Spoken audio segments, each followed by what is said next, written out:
Hello, our story for today is The Day the Crayons Quit by Drew DeWalt, and the pictures are by Oliver Jeffers. One day in class, Duncan went to take out his crayons and found a stack of letters with his name on them. To Duncan.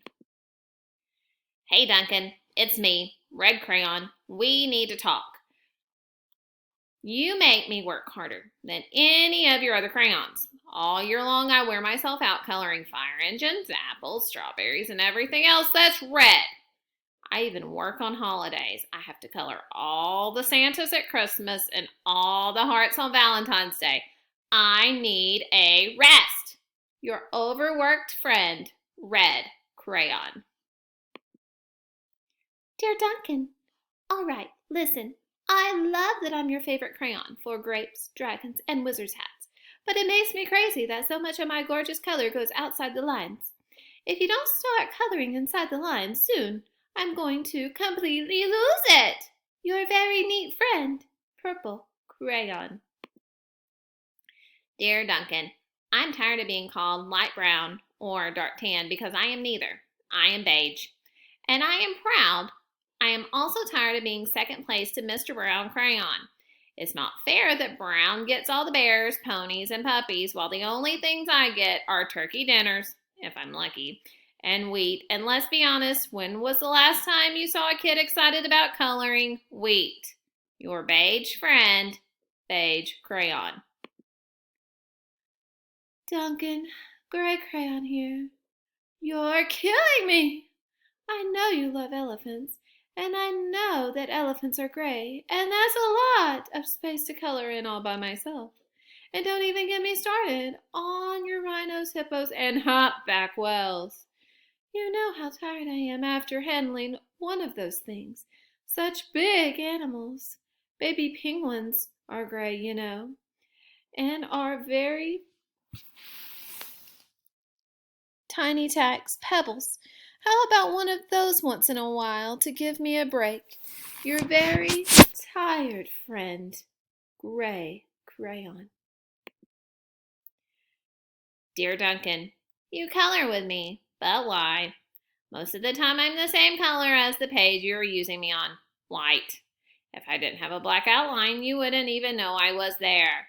I'm not even in the rainbow. I'm only used to color snow or to fill an empty space between other things, and it leaves me feeling, well, empty. We need to talk. Your empty friend, White Crayon. White Cat in the Snow by Duncan. Hi, Duncan. I hate being used to draw the outside of things. Things that are colored in by other colors, all of which think they're brighter than me. It's not fair when you use me to draw a nice beach ball and then fill in the colors of the ball with all the other crayons. How about a black beach ball? Sometime. Is that too much to ask? Your friend, Black Crayon. Dear Duncan, as Gray Crayon, I am writing for two reasons. One is to say that I like my work. Loads of crocodiles, trees, dinosaurs, and frogs. I have no problems and wish to congratulate you on a very successful coloring things green career so far. The second reason I write is for my friends Yellow Crayon and Orange Crayon who are no longer speaking to each other. Both crayons feel they should be the color of the sun. Please settle this soon because they're driving the rest of us crazy.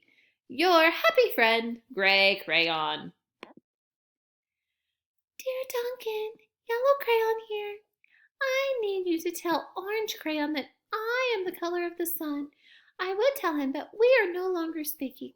And I can prove I'm the color of the sun, too.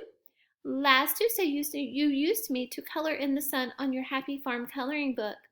In case you've forgotten, it's on page 1. You can't miss me. I'm shining down brilliantly on fields of yellow corn. Your pal and the true color of the sun, Yellow Crayon. Happy Farm. Dear Duncan, I see Yellow Crayon already talked to you, the big whiner. Anyway, could you please tell Mr. Tattletale that he is not the color of the sun? I would, but we're no longer speaking. We both know I am clearly the color of the sun because on Thursday you used me to color the sun on both the Monkey Island and the Meet the Zookeeper pages in your Day at the Zoo coloring book.